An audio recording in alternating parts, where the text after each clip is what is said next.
for field trips, for general sessions, for workshops, for great food, fun, fellowship, and some great native plants. How's that sound? And we're so lucky to be hosting it here at beautiful Brookgreen Gardens. Let's give it up for Brookgreen.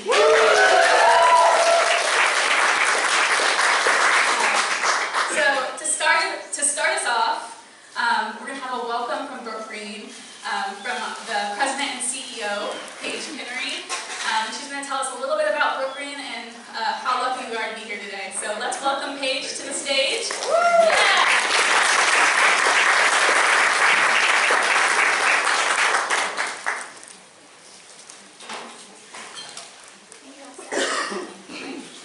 Thank you so much for being here, for the work that you're doing to promote native plants, and of course is something that is essential to our mission here at Brookgreen Gardens. And I just want to shout out to Kayla and Jason, who are going to be leading you, our staff. Will you all stand up? They do an amazing job as horticulturists here at Brookgreen Gardens.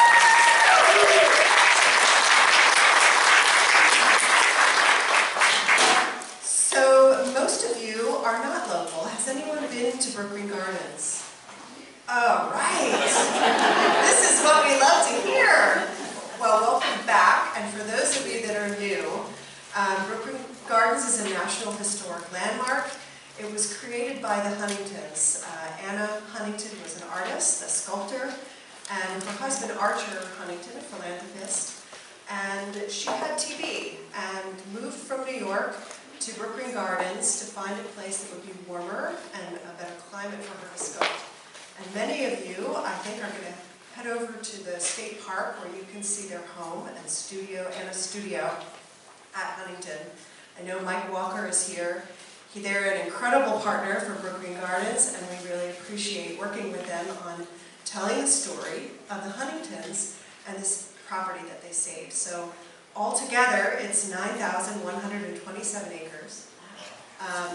The majority of that is held as a sanctuary, a wildlife sanctuary, and in longleaf pine forest, some beautiful upland forest, and some of that is interpreted, but the majority of it is just held for habitat for some endangered species like red cockaded woodpeckers. So I think you all are going to get an opportunity to go out into the trails we call Beyond the Wall when you're out outside of the historic garden. But when the Huntingtons got here in 1930, they fell in love with this property and almost immediately decided it needed to be open to the public. So they incorporated Brookgreen Gardens in 1931. It opened in 1932.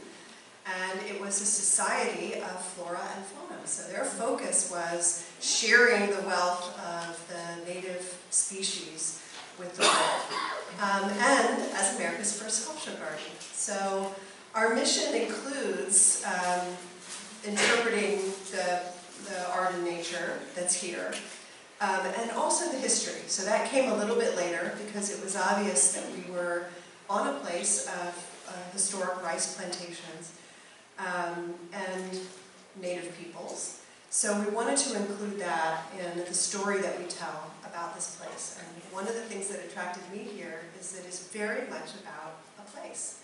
It's unique to this state, to founding our, historical environment as well.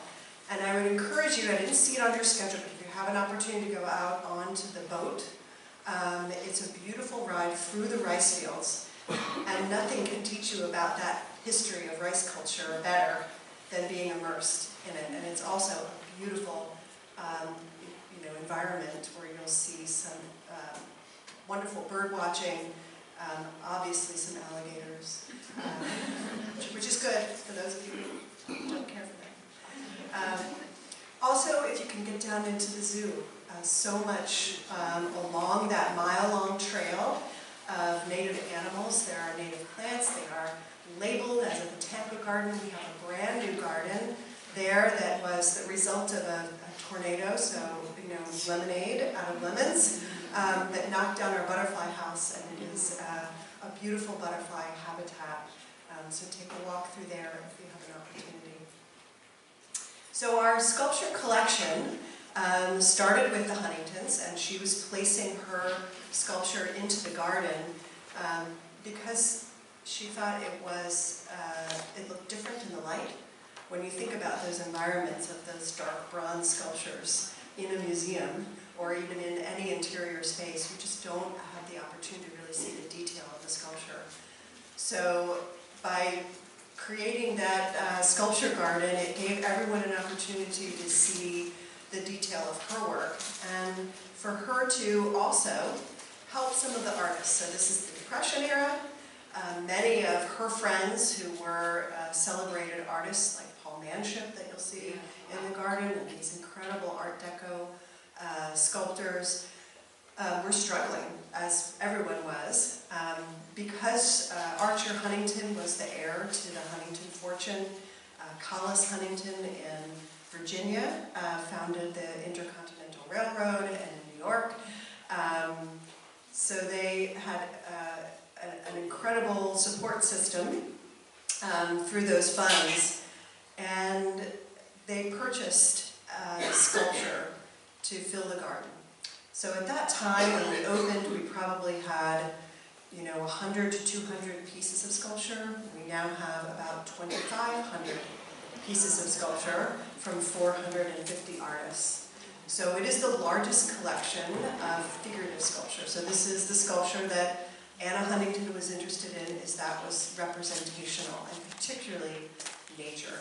Horses were her favorite, and as you wander through the garden, you'll see many of her sculptures feature horses. So much of what she did that was made her famous, like the Joan of Arc sculpture that's in New York City, she did because she liked the horse part, not necessarily doing the person sculpture.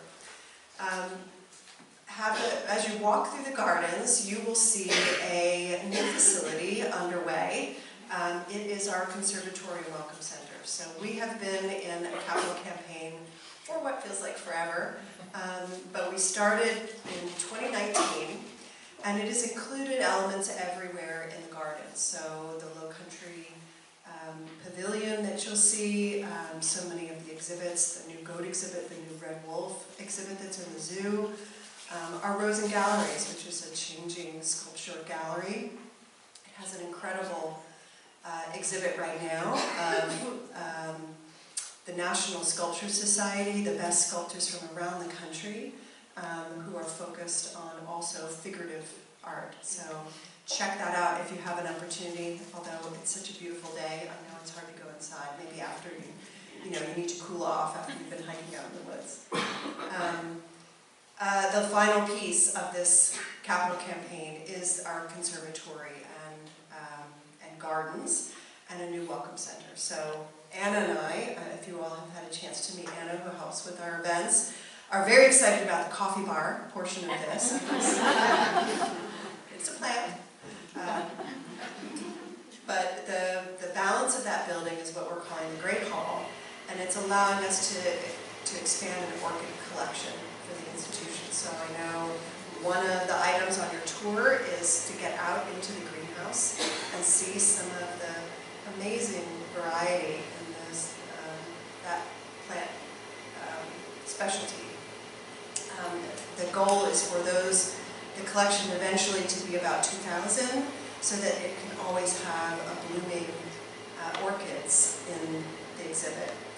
It has a green wall, and then it has some changing garden exhibits. So we think it's probably the first changing indoor sculpture garden. So please come back. It will open January 12th.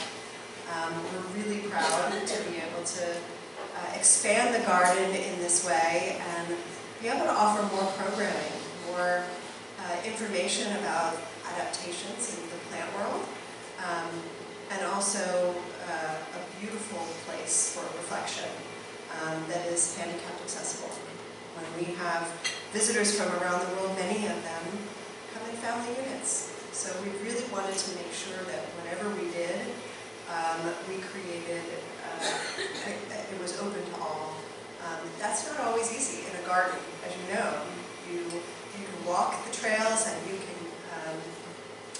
ride your bike here. There are lots of ways to explore if you are able. But for those who aren't, this is going to be a way for you to spend your entire day immersed in the art and culture and history of Brookgreen Gardens. So please come back. And I'm happy to answer any questions that you all have about Brookgreen. Have at it. Anybody? Silence. You are ready for your program. Maybe you haven't had enough coffee. So I know that these were historic gardens. You have historical records on what was originally planted here. Is that correct? We have some. Record keeping also suffered a lot of with fires. We don't have any existing buildings other than the old kitchen that's on the property. So a lot of that was not retained from the pre-rice culture eras. So what we have is what we have actually planted, which started with Mr. Tarbox. He was the first director that wasn't the Huntingtons. He came from Clemson, and his focus was expanding the botanical gardens. So his records, and Kayla can tell you more about that because she maintains all of those and adds to our plant records that are on an online database that you can actually search if you go onto Brookgreen's website. Kayla, you want to know more about that? We're working on digitizing a lot of those. They start in version 2. We do have one plant in the children's garden that we somehow found out was planted in 24.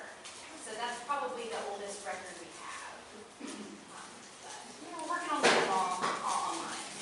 And then we know a little bit about the iconic live oak trees that were historically planted around the allée, the road that went from the beach to the ocean. And those are, more than 240 years old, something 250. Anybody else? Yes. Has there been a comprehensive inventory of some of the wilder areas? We have done some. The wild areas are so massive. We would love to be able to do more, but most of that we've done with volunteers. Kayla? I think the last comprehensive inventory was in 2002. The Nature Conservancy came out and did an inventory.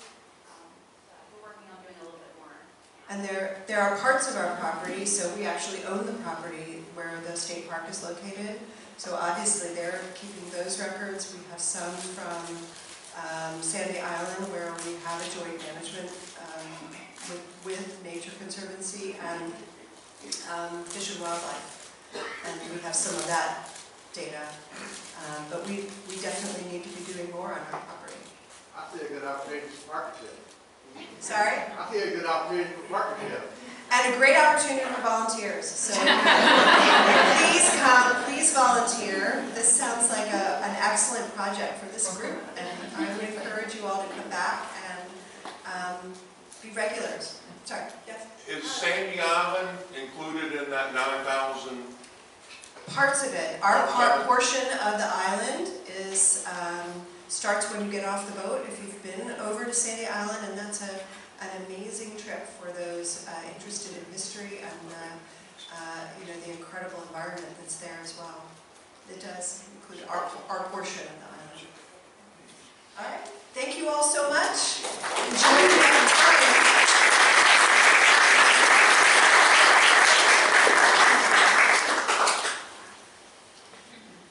Yeah, thank you so much, Paige. And if you see other Brookgreen Gardens staff and volunteers, make sure you give them a thank you.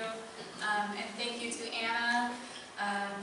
It was wild seeing the team here this morning. It was like a well-oiled machine helping us get set up. We'll talk more about the volunteers who helped make this event possible, but it was also with great support from Brookgreen. And we're very lucky to have Kayla and Jason, who you will see on some of our trips today, or today and tomorrow. We're lucky to have them as experts in our chapter and friends and members. So, yeah. But we want to welcome you to the Grand Strand, and I'm Victoria Green. Who are you? And Victoria is our chapter president. Yes, thank you. My name is Maeve Snyder. I'm our education chair. And we are part of the team that worked hard to bring you here today. And again, we're thankful that you are here. So we're going to go over a couple things that you need to know to have a successful weekend. Oh yeah. I would also want to recognize our chapter board. So if you're a member of the Grand Strand chapter board, please raise your hand. Or stand up. Yeah, stand up and smile. Yeah.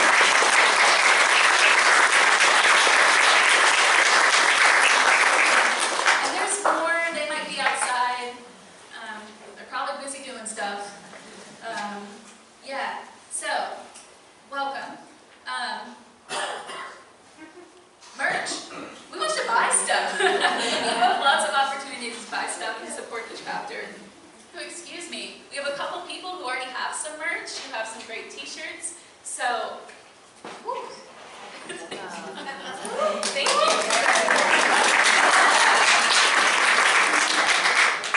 Cheryl with that. So, you can go on the website, it's on the back of your little flyer if you want to commemorate the weekend with a great t-shirt. And the art you see this weekend was designed by Maeve. So yay!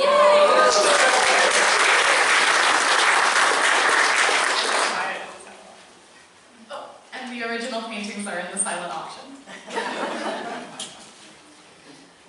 So Maeve's going to tell us a little bit about where you are in the Grand Strand. So we are so excited to welcome you to the Grand Strand. If you are from here, hopefully you'll learn some new things. And if this is your first time visiting, welcome. It's a big region and there's much more to the Grand Strand than putt-putt golf courses and regular golf courses. We have state, federally, and privately protected lands. We have a wide variety of habitats, and we're going to get to go out and see a lot of them on our field trips during the symposium. We know we're at wonderful Brookgreen Gardens. If you were at our plant prom social last night, you got to see Huntington Beach State Park. Woo! And we're going to visit a number of other very cool botanizing hotspots. And I also just want to recognize, along with all the wonderful habitats here, we have wonderful history and also less wonderful history that we just want to acknowledge. So the land where we meet today is part of the traditional territory of the Waccamaw Indian people. We honor them and express our gratitude to the ancestors who lived here in the past, the Waccamaw Indian people today, and to the generations to come. We also recognize and honor the exploited labor of forcefully enslaved people that shaped this region. We recognize that we all have a role to play in honoring these legacies, creating a welcoming and inclusive native plant community, and taking action to be good stewards of the land today and for the future.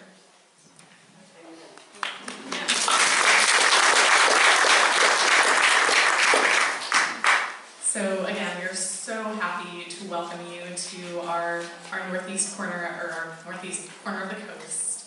We hope you'll enjoy seeing Blackwater rivers and cypress tupelo swamps, Carolina bays and longleaf pine savanna, beaches and salt marshes.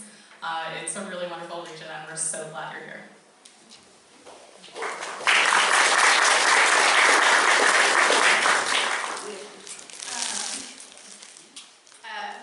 I want to thank all of the volunteers. We couldn't raise your hand, volunteers. Yeah, volunteers. Woo! And the planning committee. And the planning committee.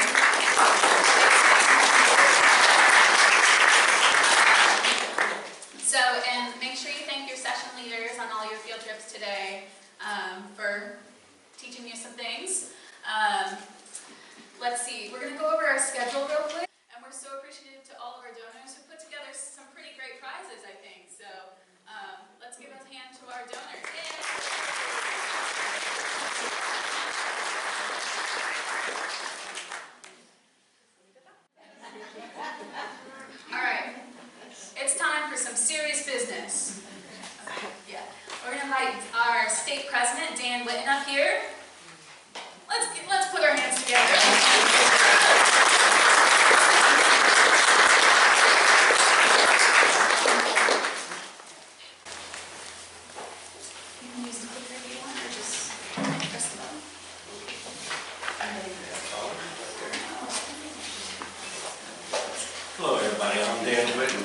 I live in Spartanburg County, member of the Upstate chapter.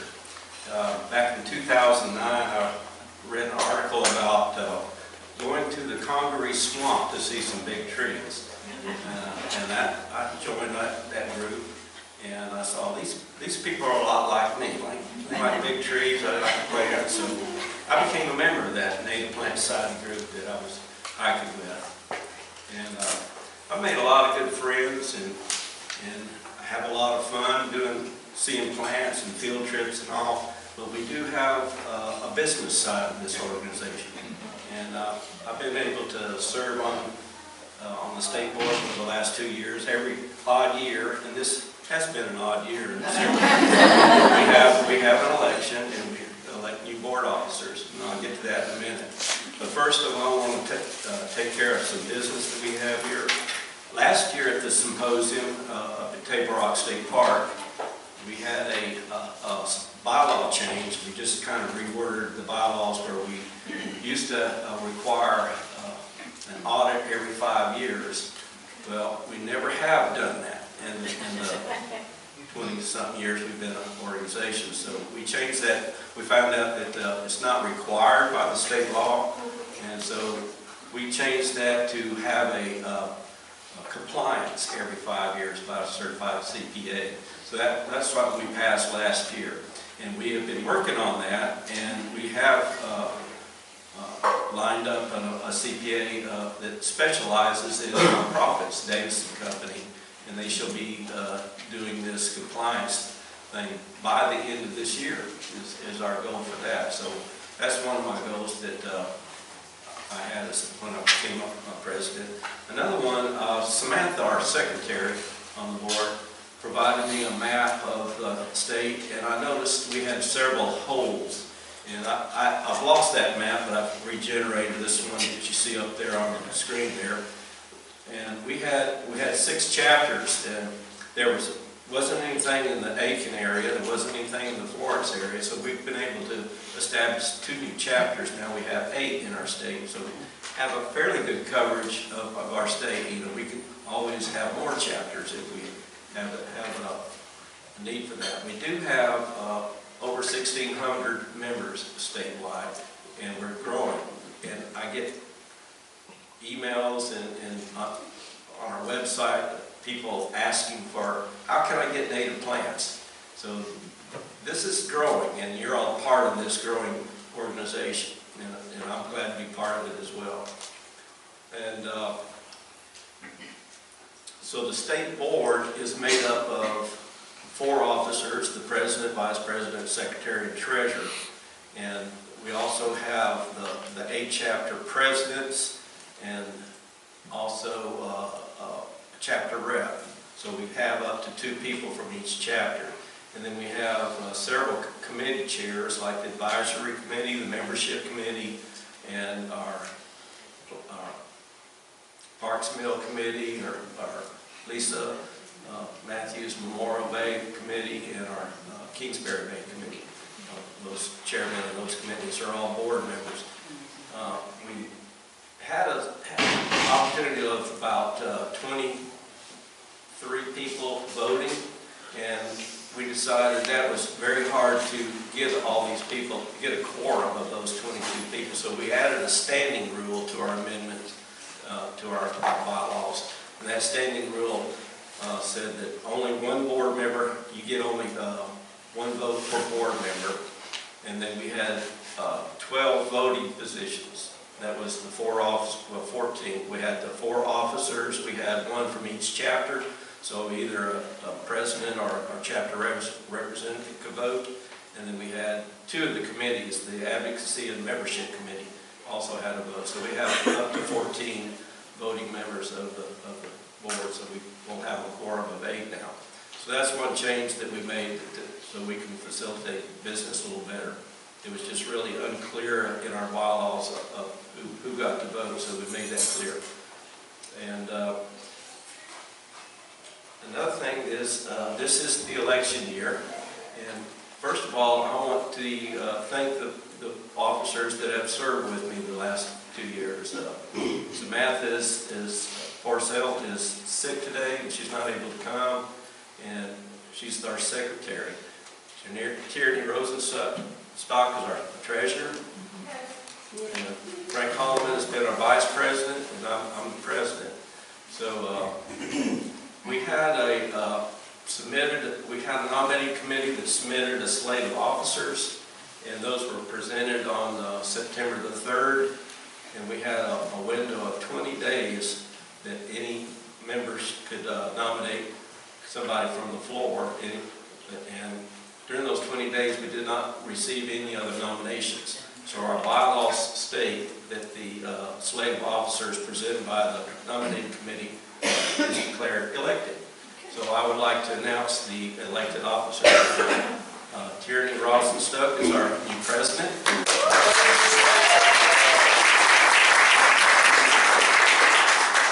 Jonathan Riem is our vice president. Our secretary is Victoria Green.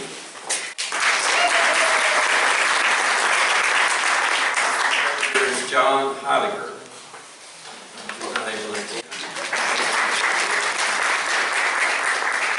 Didn't see John, so he's not at the meeting. And John will work with Kitty Putnam, who will be doing a lot of the accounting work, and John Heidegger will be our board member to do our voting, write the checks, the big important job.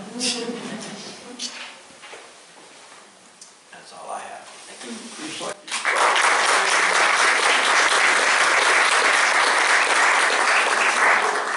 Before we pass the torch, I did want to take a moment to thank Dan and Tierney and Samantha for their service. It takes a lot. Many of you know I'm very involved in your local chapter level, and then it's a whole other level to do that at the state board. So I want to recognize Dan and Tierney for their years of service. Come on up. So Dan, thank you for being our state president these past 2 years. Thank you. Yeah.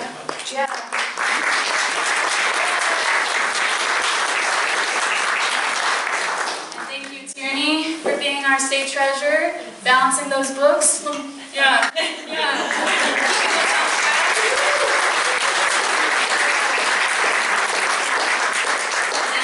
Samantha, who couldn't be here today, she'll also get her plaque as well. So, yeah, thank you so much. Appreciate it. Yeah. Make sure you give them a high five and a job well done, as they still have 2 more months of service, so they're not off the hook yet. So, yeah. So we're doing state stuff Yeah. together. Okay. So yeah, Tierney's gonna get back to work right now. Yes, I have been the keeper of the coffers for the last almost 2 years. Oops, sorry, I'm kind of loud, so yes, so I've been trying to herd the cats and keep everyone in line and not spend all of the money. This last, our fiscal year is actually July 1st through June 30th. At which time we review all of our past year's spending and income, and then we create a budget for the following year. So our 2024 to 2025 spending, I should say that the state board takes on a lot of the I don't want to say boring, but logistical, operational expenses. We cover things like the taxes, we cover the liability insurance, we cover Neon, which is our membership software and donation software, so that the chapters can use their money to give back to the community more effectively and directly. And so the 2024 to 2025 fiscal year, we had a total expense of $21,633.79. Our revenue from membership was $28,636.73. Donations were $1,599.71. We launched a new website store, a state website store, where we have our shirt and hats and mugs and all sorts of fun things for people to purchase, and those proceeds go directly to the state to help. That brought in $1,549.13. So our total revenue for that fiscal year was $31,785.57, with us being in the black for $10,151.78.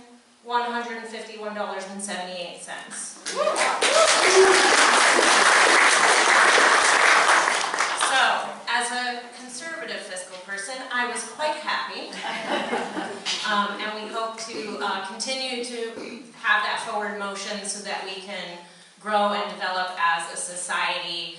We've been working hard to implement new nonprofit discounts so that we can be more efficient with our funds.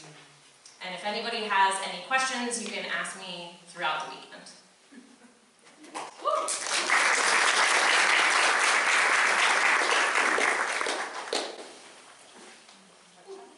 And congrats to our new officers, they have big shoes to fill. All right, and now we're going to switch over to our chapter updates, so you can hear a little bit about what each of the chapters are up to.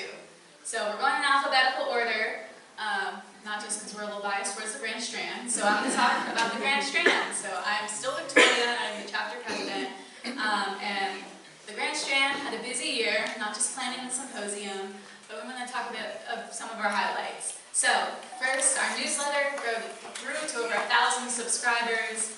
Our spring plant sale brought in 800 visitors. Our fall plant sale was postponed because of that nor'easter. So we're doing it next weekend, so wish us luck. And we have about 300 members now, so we're really proud of that. I heard a clap. And then we love working with Ranger Mike at Huntington Beach State Park, and we've been working on Sea Beach amaranth, federally endangered. So we've been planting plants for some of our field trips, and then monitoring for naturally reoccurring or naturally recruited plants. The first time we did this, we found 4 recruits, and then we found hundreds this past, when we did that in July, a very hot day in July, so we're really proud of that. From 4 to hundreds. I can't do math on the fly, but that's exponential, I think. And then we're really proud of recently growing our plant rescue efforts. This is where we hear about a development going in and where native plants are threatened, and then we run to the rescue. And these are led by Sudie and Catherine. So one of the things we've done is a City of Conway site, and going out there, rescuing these plants, some of which were rare plants. They were relocated to restored private lands, the Waccamaw Tribal Grounds, and then a great bog garden installation at the Waccamaw National Wildlife Refuge, which is actually one of our grant-funded projects. So, yeah, we're really proud of that as well. Another thing we've been working on, invasive species removals. We've done that at the state parks, Huntington Beach, which we keep mentioning, but also our other favorite, Myrtle Beach State Park, and at the Waccamaw Tribal Grounds. So trying to remove the invasive species to make room for some more native plants. So that's a lot of hard work that our volunteers and members are putting in. Those are some highlights, but in addition to that, we also have awesome field trips throughout the year. Our grant program, which we now are doing spring and fall, which is supported by More Farms, has allowed us to support, I think we're up to, we've done 7 projects, and we're about to announce our fall winners very shortly, so we're really proud of that. We do outreach tables at local events, at plant sales, whenever we're invited to spread the word about native plants. And then we have great chapter meetings, including we're excited for our November chapter meeting, where we invite our members to give a short 5 to 10 minute presentation, where they can talk about whatever they want, to share about their garden install, they can lead a craft project, and we also have a potluck then. So that's one of our favorite meetings of the year, to sort of round out the year. So that is the Grand Strand. If you have any questions about what we do as a chapter, please reach out to someone who has Grand Strand on their name tag. Yeah. that is my time. I'm going to now turn it over to the Low Country chapter.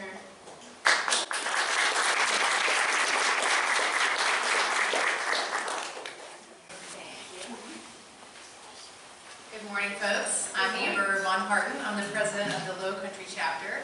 Happy Native Plant Week, by the way.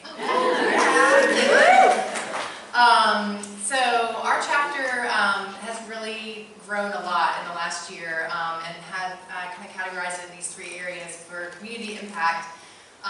We formed an outreach committee this year, and we have our Rockstar Outreach Committee chair folks here in the room, Paula Carr and Debbie Seabrook. Raise your hands. We have vastly expanded our outreach presence in the community, and we could not have done it without these two wonderful ladies. We are giving presentations all around town. We have, I don't know how many presentation requests, in addition to just doing tabling events at different community events and festivals as well. So I want to thank them immensely. We also have a grant program that we offer in the fall and spring, and this year we've been able to fund close to $5,000 in projects between community groups and school groups, which we're super proud of. And we were able to increase our grant award amount recently so that we're able to support larger projects moving forward. So that's really exciting. Also, we are doing invasive species removal events as well at Magnolia Plantation and Gardens. We had one, I guess it was actually technically last year, but we have another one actually planned for Sunday. And then next month, as part of our field trips, we have another one planned. The Low Country Land Trust just built a new conservation center in West Ashley. Beautiful, beautiful design that was designed by one of our local landscape architects that is totally into native plants, Circulus Designs. But unfortunately, they also have a lot of privet and other things that need to be removed from the property. So we're going to be doing an invasive species removal event there in November. As far as new collaborations, this is Odd Partnerships. That's also expanded for us. We were, involved in helping coordinate and plan 11 Native Plant Week events around town, but just recently on Wednesday, we were part of the planning committee and also a sponsor for the Beneath the Oaks Symposium, which some of you may have attended or heard about. It's going to be an annual event, it seems like, in Charleston, that it's going to bring in native plant experts to come and talk to the community.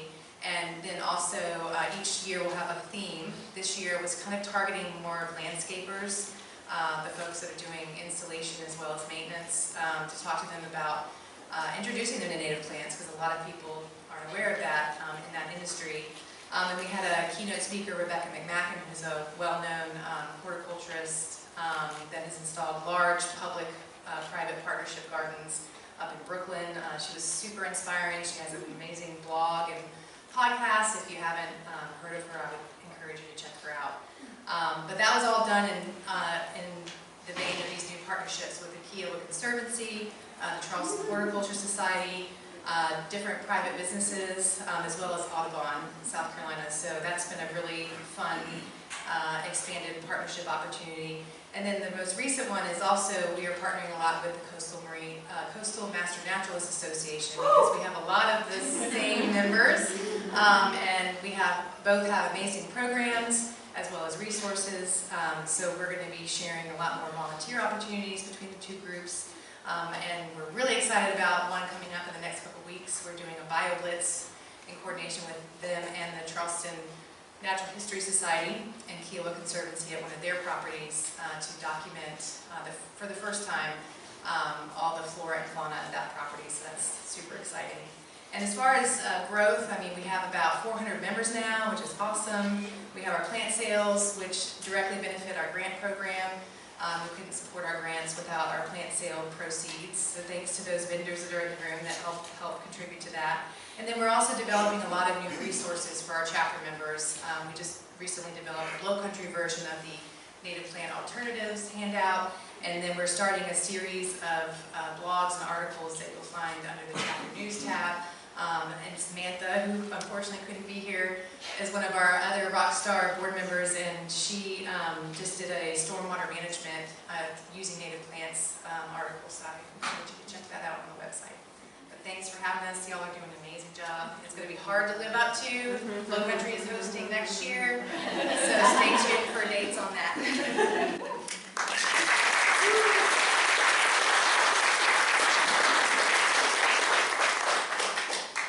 Midlands?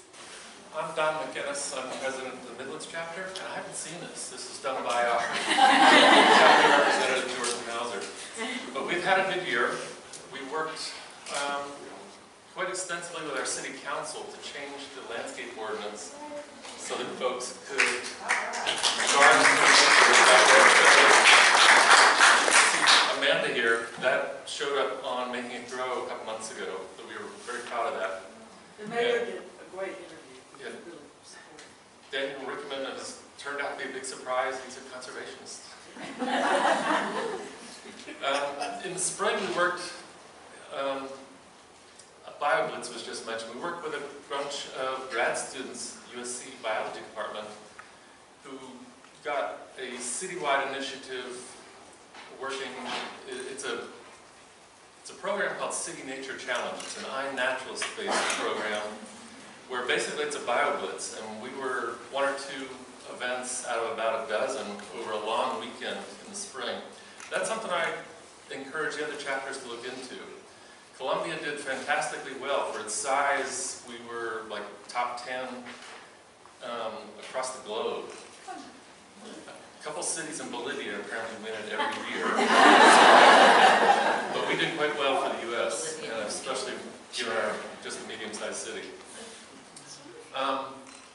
We have a plant sale in spring, which went very well. We have another one coming up. It's a plant market where it's not the chapter buying plants, we're inviting vendors in. That happens next Sunday at a brew pub called The Hangar at Owens Field. So I encourage you, welcome you all to come to that.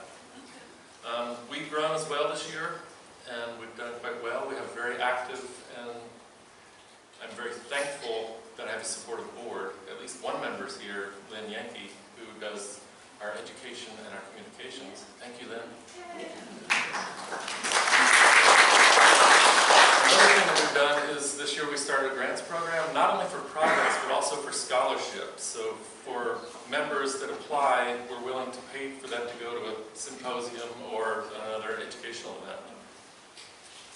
We've been working with the Palmetto Trail. We established a demonstration garden there, and we're working on some signage for native plants and pollinator plants along the trail. We have a couple sections of it near Columbia. And I think we're going to have a really good year next year. Thank you all. Hello everyone, my name is Marigold Wilson, and I am the president of the PD chapter, which was just established in the past 12 months, so we have not yet existed for a year. So I want to outline just a little bit of what it took to become a chapter and then go into what we've been up to this year. So we have our membership chair, Shaylee, who actually first started the process by creating a petition and got the required dozen signatures in order to be able to request that the state board approve and help us to start a new chapter for the PD. So this region, as we saw on the map earlier, includes Florence, Hartsville, Sumter's kind of split in half with the Midlands, Lake City, Darlington, Marion, that whole area of the state. And I want to thank Dan, who is our state president, knew that I was moving to Florence from the Midlands. So at last year's annual symposium at the Upstate, he actually asked me to help organize the organizing meeting for December of 2024. I contacted the Clemson Extension Service in Florence, and they got me in touch with the founder of the farm at Florence School District 1, who has a wonderful venue for our meeting location. So that was a great partnership. So for our organizing meeting, Dan, our state president, and Rick Huffman, who has many hats, he's the founder, he's the advocacy chair, and he's currently the upstate president, both came down and gave a talk for our organizing meeting, and at the end I got up to help encourage people to join the brand new board. I was not planning on being president, but that's what happened. That's great. And we have wonderful people on our leadership team, so I'm very proud of the board. So we really hit the ground running this year. We met most months. We had a good number of field trips. We did take a break for August and September. A lot of our chapters do take kind of a summer break. And on this upcoming Monday, October 20th, we're kicking off again for the cooler season. Okay, so major events. As you heard from the other chapter presidents, one of the key things for the Native Plant Society is to make connections with other like-minded organizations. So the PD being brand new, networking was vital. So in February, for our first general meeting, Professor Travis Knowles from Francis Marion University's 2 or 3 year old Freshwater Ecology Center, really cool campus, gave an outstanding talk on native plants at our first general meeting. The director of Francis Marion University's Freshwater Ecology Center, Jeffrey Steinmetz, also led a field trip around the labs and the grounds there in early summer, and they had invited us in early March to participate in our very first outreach tabling booth for World Water Day at the Freshwater Ecology Center. And we are also very grateful to the Village chapter. Thank you, Dawn, for loaning us a beautiful table cover that announces the upcoming plant society. We didn't have our own yet. Something that also happened very early in the year, I was very surprised, is the Post and Courier reached out to us to interview our board to have a newspaper article published in March. So instantly famous.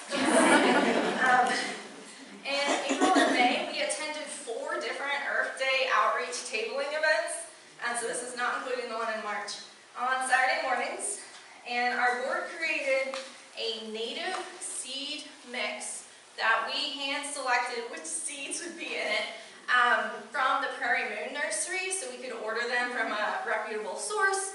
We were not yet certified through the Extension Service to provide our own seeds, so we did this. And we had a volunteer party to fill Amazon purchase seed envelopes and stick on labels that we actually designed ourselves. So they look very nice. And we also have an artist in residence on the board who created art and helped design our chapter business cards. So we ended up giving away hundreds of native plant seed packets and business cards in a matter of months. It was pretty amazing. So we really made an impression on the Florence area, the PD region. Let's see here. We also connected with Calmia Gardens, which is a Hartsville native nursery. That was one of our tabling events for their Earth Day celebration. And there, Lucy Contreras is going to be our speaker at our big October meeting on this upcoming Monday. We also networked further with the Clemson Extension's Florence County office, including co-hosting a native plant ID and invasive plant pool educational event at a local park. So that was really nice. We became familiar with the City Center Farmers Market, the Moore Farms and Botanical Gardens, which we kind of share with the Grand Strand, and the local institution in town, Naturally Outdoors, which hosts environmental events on campus. In the spring, we also had as one of our speakers Jeff Murray, who is our host at the farm at Florence School District 1. So we got to go around the campus and see what he does with students across Florence County who get to take field trips to their very own school farm. Pretty cool. And our first official field trip, although we had several, was to Jeffries Creek Park, which is a gem in downtown Florence. It's right in the middle of town, and a lot of people don't know about it. And when we were there, Travis Knowles from the Freshwater Ecology Center happened to participate, and due to his keen eye, we found Jack in the Pulpit and also mayaples, which are both plants that I associate with mountain coves in the upstate, but we have them in our hardwood bottomlands in the same area as cypress trees. That was really cool. Our board also took on a big project. We planned a big ticketed event for June the 8th, which was a fundraiser for the brand new PD chapter and also to support our local Native Plant Society owned and managed Kingsburg Bay, which is near Lake City, which is in our region. That is a Carolina bay that is under active restoration efforts by the Native Plant Society. So for that event, we also designed with Artist in Resident and brought to life 2 different t-shirts. We had a fabulous picnic, a locally supported silent auction, and the big draw for people buying the tickets was we partnered with River Rats to have a discounted Lynch's River kayaking trip. Very lovely, easy kayak trip. We sold almost 30 tickets, which for a brand new chapter was pretty good. And we had a blast. But our silent auction was abruptly thunderstormed out, as happens in June in the PD region. So we're actually having a redo at our big meeting this upcoming Monday. Please come if you want to. Sudie Thomas and Lisa Lord, which are both on the state board, and they are the chairs for the Lisa Matthews Bay and the Kingsburg Bay, the one that we went to, led a field trip to the Kingsburg Bay on a very hot day in July. And our field trips chair, Jason Poston, and his adult son, our artist in resident, Killian Poston, and I checked out the bay before we started doing the fundraiser planning, so we kind of knew what was there, and we took some nice pictures for iNaturalist.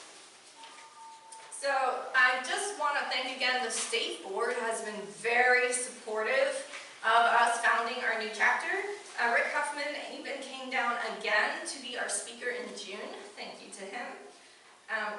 And I want to encourage anyone interested in attending our Monday meeting with the silent auction or any further events to join us. It might be within reach for some of the people here. We are energetic and looking forward to continuing to grow stronger community connections as we get rolling even more next year, and being a voice for native plants in the PD region. Thank you.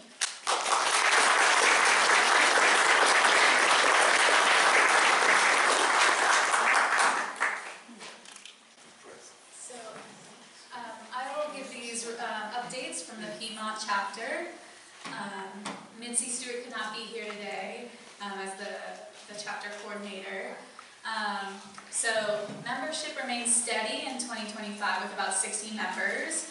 They had spring field trips to Nanny Mountain in York County and Red Layer Preserve in Gaston County.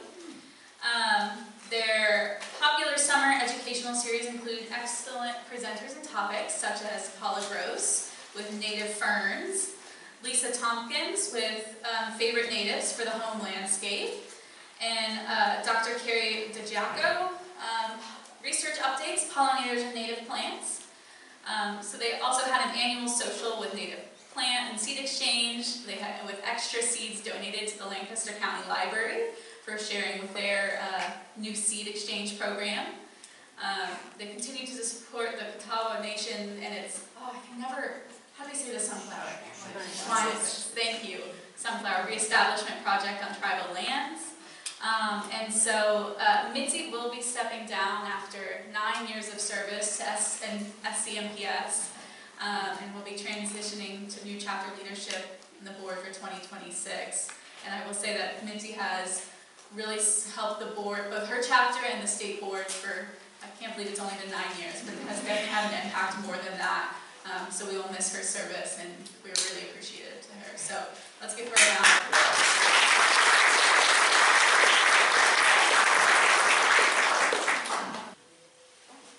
We are also new this year. Went through a few false starts. We did eventually manage to get a group together, get a leadership group together, and we've been functioning, holding meetings. We went on a tour this summer. We've got a seed exchange plan for next month, and basically we're learning as we go. So we have a lot to go there. I haven't seen this slide at all, so I don't know what but we have mostly been busy just establishing a new chapter, getting the paperwork done, getting the people together, and creating the connections that we need to do. So I do appreciate the support from the state, and we are gradually making progress. Thank you.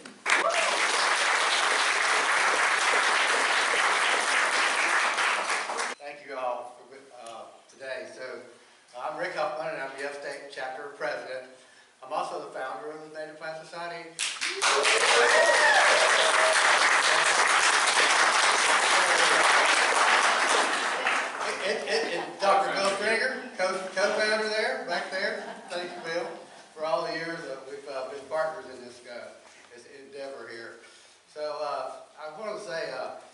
hearing all the chapter involvement and all the things the chapter is doing, well, there's a great sense of pride for myself personally with all the things that all the chapters are doing. You know, we've got this Grand Strand chapter, and look at what all it's doing. The PD chapter, the Savannah River chapter are brand new. And so we can just continue to grow this organization and grow our influence across the state. And it is growing exponentially. So you're in a good place today. So if you look at this slide thing, I've been on the road for 2.5 weeks. And so I haven't been home one day. So I have a lot of going on. So let me just kind of look at our screen here and kind of go from that. So I'll start just by kind of giving a few things here that I know that we've been working on in the upstate chapter. Our membership continued to grow. We're at 645 members in the upstate chapter. We added 100 members in 1 month.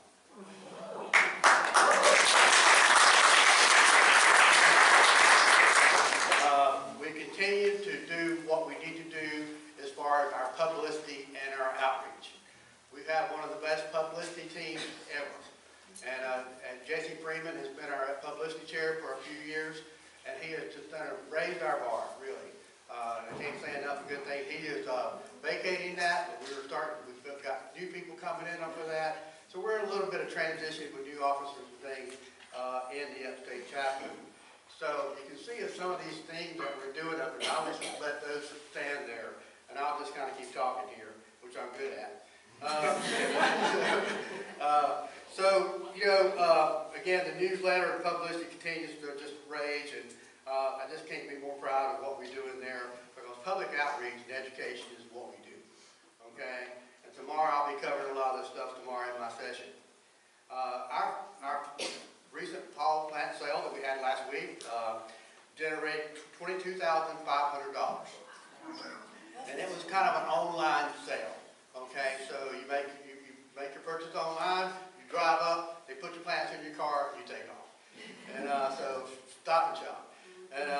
But our Springs plant sale this year generated about $42,000 in sales in 4 hours. Get your head around that, okay? But we can't do that without our unified, our upstate native nursery. We have our own nursery, and we have a dedicated volunteers that man that nursery every day of the week, 7 days a week, pretty much. We have our own propagator. We do all this stuff up there, and they produce the plants that we sell. So this past spring plant sale, the plant sale was pretty much populated about 90% of stuff that we grew ourselves. We need to add the name Chuck Hubbock. And Chuck Hubbock was our greenhouse manager, and Chuck is awesome. And he knows, he's just awesome. So we're doing great things with that. Our programming is exceptional. We just had Joshua Rance come speak to us in September. That was highly successful, and it began to generate a lot of enthusiasm around naturalism, per se. And we continue to circle back with some of our old friends in that. So we had one of the best years we've ever had with programming. And again, programming and outreach is part of the story.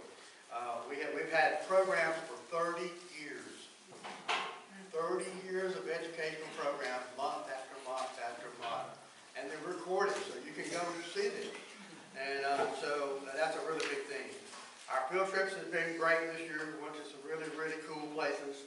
We've also been doing workshops out in the field with different things, seed collections, and we had picnics this year. There's been a lot of social events. Our seed collection, we did a little bit of seed collection with the South Carolina Botanical Garden this fall, and look for more things. As you can see, the seed network that we're growing here. And I'm going to cover a few of those things here a little bit, just more in depth. But we continue to grow partnerships in conservation. And I love hearing the partnerships that are being developed across all the chapters. That is so important. We can do the heavy lifting, but we can't do it by ourselves. And the more we educate our partners, the more they value us, and the more we value them, and we can raise the boat. Because we have a lot of conservation to do in South Carolina. We know about mass development and all these things that are taking over our state, and we have to be a player in that effort. one thing about our budget in the upstate chapter, we have about $150,000 in our budget, in our coffers. Not our budget, but we have about that much money to work with. So these plant sales really help us do what we need to be doing. So just look at some of these things here on the screen. You know, I want to mention about, start off with the Seed Bank Network conference that I attended in Arizona in February, and this continues to grow. We're now networking with 5 states across the Southeast to build this seed network, and that is ongoing. We've been in about 4.5 months now, and I just attended last week a Zoom call about that. And seed banking is going to have to be a big factor is how we grow this native plant movement, because we're losing species, and we need to be collecting these species. But not only that, how can we grow this for production so we can get more native plants out there in the market? So we've saved Paris Mountain this year. I do a lot of advocacy work, and that's what I do locally and statewide. I'm the advocacy guy. I help to stop this or save that, and I was real proud of being able to work on the Lewis Ocean Bay effort a couple of years ago. And that was how, again, the Native Plant Society and the Grand Strand chapter stepped up, and we did a good thing there. So the Environmental Educator Conference, that was in, back in June, we attended that. You can see the photos up there. There we are, right there on the right. You can see a lot of our outreach photos up there. There we are with Marigold at the Environmental Educator Conference. And just look at all those great pictures of those smiling faces. That's kind of fun. We have our grant program that's working really well. Everywhere you look, we're doing things. Our Fellowship Native Plant Conference, we sponsor 2 scholarships per year, as does the state and other chapters. Bellfest was highly successful this year. Again, I talked about programming. And again, our membership drives have been really highly successful with community social events. And I tell you, the community social events are so important to get out there and be seen in the public. You know, it's a see and be seen world. And when you're out there being seen in the public doing things, you can make things happen. So that's kind of all I have for today, but I'll be talking tomorrow about some things about advocacy and how that works, and how we work on policy and we work on issues.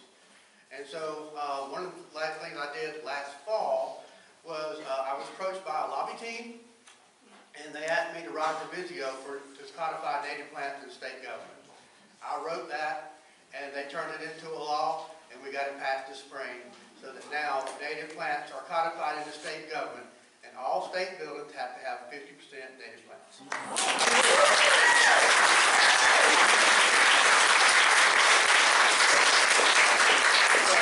Advocacy works. Advocacy works. And I'm committed to that, and I'll stay committed to that because I know the value in what it does. So thank you.